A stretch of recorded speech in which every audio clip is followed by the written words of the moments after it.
Bon, alors je vais lancer comme d'habitude avec une petite question par rapport au groupe. Quel est son état? Ça permettra aussi notamment de revenir sur les blessures qu'il y a eu pendant la trêve. Alors, Idriss revient très très bien. Il répond très très bien. Il est en fin de réathlétisation. Il devrait rattaquer avec le groupe lundi. Donc c'est une très bonne nouvelle. Il a super bien bossé. Ça y a presque permis de faire une prépa complète physiquement. Donc c'est une très très bonne chose. Là, il est revenu de la sélection avec une petite déchirure à l'ischio-jambier qui a bien cicatrisé. Je pense que ce sera juste pour le match de Dijon. On verra pour quand. Et après, bon, il y a le pauvre Maguette euh, qui a eu cette blessure-là samedi matin. Donc, on est tous très tristes pour lui. Enfin, triste. Il reviendra plus fort parce que c'est un Maguette, moi je le connais depuis, enfin je l'ai eu quand il est là depuis le National 2, si je ne me trompe pas. Donc je l'ai eu rapidement avec moi. Et ce Maguette, c'est quelqu'un de très apprécié qui euh, se mettait au niveau chaque saison. Donc on connaissait sa valeur en National 2 et en National. Et on avait un aperçu de la Ligue 2, j'en étais persuadé que c'était un joueur de Ligue 2 et voire même du dessus. Après, vous savez, les accidents de la vie comme ça vous permet d'être plus costaud après mentalement et je suis sûr qu'il va revenir encore plus fort. En tout cas, tout le monde est avec lui. On le voit souvent au stade. Après, c'est paradoxal parce qu'il arrive, il boite quasiment pas, mais bon, il peut pas s'entraîner. Il se fait opérer mercredi prochain. Ce qui vous a conduit donc à recruter un joueur, enfin c'est cette blessure en tout cas, je suppose. Après un mercato où vous n'avez pas pu finaliser d'autres arrivées, ça s'est fait comment tout ça, la jonction? Ce joueur que vous venez Alors, de faire entrer était déjà aussi, je suppose, sur les tablettes. alors on suivait Amine depuis un petit moment. Moi, c'est un joueur que j'aime beaucoup, qui m'avait beaucoup plu lors des deux matchs contre nous, à l'aller et au retour. Et même sur toute la saison, il a fait une très bonne saison. C'est un joueur qui est encore frais, il a 25 ans. Je pense qu'il correspond parfaitement au profil pour s'intégrer dans la rotation de notre milieu de terrain. C'est un joueur qui court beaucoup, qui a beaucoup d'activité, qui est très intéressant balle au pied, qui a une très bonne qualité de passe. Je suis persuadé qu'il va s'adapter très rapidement à notre système de jeu, puisqu'on est une équipe qui essaye de jouer. Et un joueur de football, c'est un joueur de football, voilà. Et donc je suis très content qu'on soit arrivé à le récupérer. On avait essayé, mais ce n'était pas forcément évident parce qu'il était sous contrat. Donc non, on est très content de le récupérer. Ça s'est goupillé avec ça s'est goupillé avec la blessure de Maguette parce que voilà, on le suivait depuis un moment, il nous intéressait, mais on ne voulait pas entasser les joueurs au milieu de terrain. Le fait que malheureusement Maguette se blesse, ça nous a permis d'activer cette piste-là.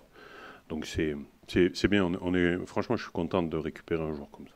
Sur le mercato lui-même, pour prolonger la question de Jean, vous êtes satisfait ou il y a des regrets, notamment par rapport à cette fin de mercato où il n'y a pas eu de renfort offensif au final? Non, moi je ne vis pas avec les regrets. Quand on ne doit pas faire les joueurs, on ne les fait pas, c'est comme ça, c'est la vie. Les joueurs qu'on doit faire, on les fait. Les joueurs qu'on peut pas faire, on les fait pas. Après, on peut pas les faire, on peut pas les faire. Il faut pas. Voilà, après, on passe. Enfin, en tout cas, personnellement, et je sais que la cellule de recrutement on fonctionne comme ça. On essaye, ça marche pas. Voilà, après, on passe à autre chose et on se concentre. Le plus important, c'est les joueurs que vous avez sous la main. C'est pas ce que vous allez avoir. Donc, occupons-nous et faisons progresser les joueurs qu'on a chez nous, qui sont d'excellents joueurs, de super garçons. Donc c'est voilà, non, moi je suis pas, voilà, on peut pas faire, on fait pas, et puis on passe à autre chose. Et ce qu'on peut faire, ils s'investissent pleinement dans le projet. Ce qu'on n'a pas fait, c'est qu'on ne devait pas les faire et qu'ils n'étaient pas faits pour le moment pour intégrer le Sporting Club de Bastia, tout simplement.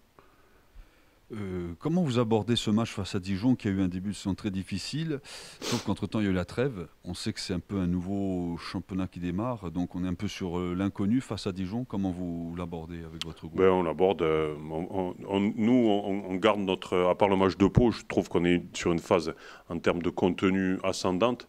Aujourd'hui, les matchs à domicile, Nîmes, on a fait un match. Derrière, on a eu Nancy et après Le Havre. Je trouve que la qualité dans ces matchs-là, elle a été crescendo. Après, c'est vrai qu'il manque ce petit soupçon de réussite et de hargne et de finition. À l'extérieur, on n'a pas à rougir de nos performances, loin de là. Donc on y va pour mettre en place notre jeu, tout simplement. On y va avec de la confiance, avec du respect pour cette équipe-là, parce que faut pas oublier que l'an dernier, ils étaient en Ligue 1 et nous, on était en National. Et si on nous avait dit, il y a un an en arrière, qu'on allait jouer contre Dijon, à Dijon, Pour la 7e journée de Ligue 2, on aurait tous été contents. Donc non, on est impatients d'en découdre, de jouer dans un beau stade, dans un stade de Ligue 1. Donc c'est des rencontres agréables à préparer et agréables à jouer. Comment se sentent les joueurs qui ont été impactés par le Covid au mois de juillet? Est-ce que ces 15 jours, j'imagine, ils ont été bénéfiques aussi pour qu'ils puissent rattraper la préparation qui avait été perdue peut-être durant l'été? Ouais, franchement, on travaille. Bon, je répète souvent, après on va dire que je radote, mais c'est la vérité. J'ai, en plus d'avoir des super mecs, déjà, franchement, c'est vraiment des bosseurs. Et quand vous travaillez dans la vie, ça paye toujours. Le retard, on va le rattraper. Je pense on l'a vu contre le Havre, hein. Sur les 30 dernières minutes. On a été beaucoup plus consistant que ce qu'on avait été auparavant. Donc, ces 15 jours d'entraînement supplémentaires, parce qu'on a beaucoup bossé, vont nous faire que du bien, au moins dans le tempo physique. Pour revenir sur ce match à Dijon, il y a quand même la composante choc psychologique avec un nouvel entraîneur, un effectif qui est taillé sur le papier pour jouer la montée en Ligue 1. On sait que le Sporting, dans son histoire, a malheureusement eu la propension de relancer les équipes. Ça aussi, ça compte dans cette préparation de match, de dire attention à ne pas tomber dans ce piège. Bon, non. Si on se dit, ah putain, on va les relancer, c'est sûr qu'on va les relancer. Donc, on se dit rien, on se dit qu'on y va pour prendre des points et puis on verra bien comment ce match se passe. On a mis un plan de jeu en place, on va essayer de le tenir en jouant avec ce qu'on sait faire, en essayant de mettre du tempo de jeu, de se projeter rapidement vers l'avant et puis d'obtenir des occasions et des buts. Si on a des occasions, ben, à un moment donné, ça va venir.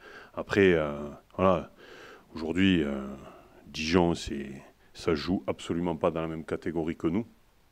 Financièrement, déjà, voilà, on est dans les conditions de travail. Ils sont en centre d'entraînement tout neuf.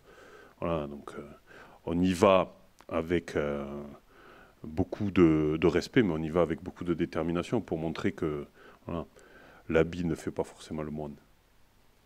Vous avez parlé tout à l'heure du seul point noir de ce début de saison, ou gris, c'est offensif. Est-ce que les 15 jours qui ont permis de récupérer physiquement ont permis aussi peut-être de travailler ce domaine, et vous avez étayé, élagué, choisi une option qui va plus tenir la route sur la durée ou pas? Enfin, je sais pas, quel type de travail vous avez mis en place? Si vous voulez, l'efficacité offensive, c'est quelque chose qui se travaille, j'allais vous dire, même sur un simple travail technique. D'être efficace dans le football, c'est efficace offensivement, efficace défensivement, mais il faut d'être efficace, ça se travaille tout le temps en entraînement, sur un contrôle, une orientation de passe, la faire avec détermination et efficacité, ça vous met dans un état d'esprit de réussite où, quand vous vous retrouvez dans une situation de marquer, vous le faites avec force et détermination. C'est ça qu'on a vraiment insisté, on a vraiment insisté sur ça. La prise de risque? Pas forcément. Aujourd'hui, après c'est notre analyse, dans le contenu, on est loin d'être ridicule. Donc le contenu, c'est les fondations de notre réussite future. Le contenu, c'est les fondations de notre réussite future. Alors, le contenu, je l'ai souvent dit, on n'est pas payé à note artistique, donc je ne vais pas dire qu'on s'en fout. Mais le contenu, sur la durée, quand vous avez du contenu, à un moment donné, vous prenez des points. Nous, notre travail, c'est de rajouter cette force et cette détermination à travers des exercices qui amènent de la réussite offensive pour leur redonner confiance. Mais dire redonner confiance, ça veut dire qu'on a perdu confiance. Et ce n'est pas du tout le cas. Vous parliez de contenu, de technique. On s'aperçoit que le milieu de terrain, que ce soit celle de Lamonge, Vincent, Ducrot, maintenant Talal, c'est un peu le même genre de profil, c'est-à-dire des milieux de terrain techniques, peut-être moins box-to-box que peuvent l'être, par exemple, malheureusement, Maguette Dion, qui là n'est plus disponible. C'est une volonté de s'axer sur un milieu très technique comme ça et peut-être moins physique que celui d'autres équipes. Après, voilà, on commence à la connaître un petit peu, on étudie cette Ligue 2. Aujourd'hui, on est persuadé que en ayant le ballon, vous avez moins de contact physique et moins de mal à le récupérer. Et pour avoir le ballon, il faut avoir un milieu fort qui court beaucoup. Parce qu'attention, on a un milieu technique, mais on a un milieu qui galope énormément. Ils font entre 12 et 13 km chacun par match. Donc, bon, ça, c'est que des chiffres, mais on a un milieu qui court beaucoup, qui harcèle beaucoup. Après, vous savez, l'impact physique, c'est dans la tête. Aujourd'hui, Tom Ducrot, c'est pas un monstre. Je prends Tom en exemple, ou Christophe, ou même Seb, et Amine, c'est le même style de joueur. Et bon, Maguette, pareil. C'est un état d'esprit. C'est un état d'esprit. Pour récupérer le ballon, c'est un état d'esprit.